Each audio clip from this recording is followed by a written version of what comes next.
السلام علیکم ګران دوستانو، هیله لرم جوړ او روغ به یاست. نن په یو داسې مسله سره غږېږم. ځینې ملګري دا پوښتنه کوي چې زما ویډیو یوټیوب ته نه خېژي، یوټیوب ته نه اپلوډ کېږي. مثال د دې څنګه طریقه ده، ولې د یو څنګه کار ده، څنګه شی ده، څنګه کار کې کېږي، دا ولې نه اپلوډ کېږي، ولې نه کېږي. نو په یوټیوب کې یو سټینګ ده، کله چې هغه خاموشه یې نو بیا ستا ویډیو یوټیوب ته نه خېژي، ځکه ډېر دغه داسې دي.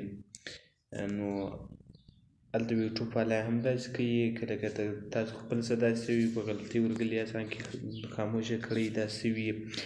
نو تر دې له مخه چې ورشو ویډیو ته، زموږ یوټیوب چینل سره سبسکرایب کړئ، ویډیو شیر کړئ او لایک ضروري راکړئ، ځکه لایک دا ویډیو لپاره ضروري ده تر څو زموږ بلې ویډیو تاسو ته په ټایم ورسېږي.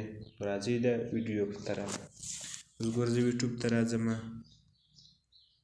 دا یوټیوب ته زه رالم.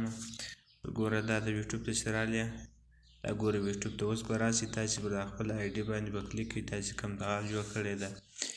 ښه، اوس به دلته راسئ، چیرې به راسئ، دلته به تاسې پر دې تنظیمات به کلیک کړئ. ګوره پر دې تنظیمات وینئ، پر دې به کلیک کړئ. اوس په دې کې ګوره کوم رقم شیان لیکلي وو، داسې نور شیان پکښې خودکار، دغسې پسې راځه د ویډیو کیفیت ګوره داسې ورته کولی شئ، تلویزیونونه، نمایشونه، دلته پسې راځئ، اعلانها، خریدها، دا برنامې و دغه زنده. نو په دې کې ډېر شیان کېږي، ډېر رقم ته شیان کېږي په دې کې، خو تاسې به راسئ لوړ ته، خپلې موخې شی هم دغه ده، پکښې خودکار پر دې چې کلیک کړه. ګوره دلته یو دغه ده، تاسې وینئ، دا وینئ پکښې خودکار ویډیو بعدي. مثال دغه کله که خاموش یې، ګوره دا سټینګ وینئ، داسې کې خاموش یې، نو بیا کمې دغسې تاسې کې کوئ ویډیوګانې خېژوئ، خو هغه به نه خېژي، هغه به په یو رقم ته نه خېژي. دا به تاسې کې روښانه کړئ، دلته به راسئ، دا به روښانه کړئ. نو له دې څخه به ستاسو ویډیو بیا هېڅکله نه بندېږي، ستا ویډیو به سیده یوټیوب ته خېژي.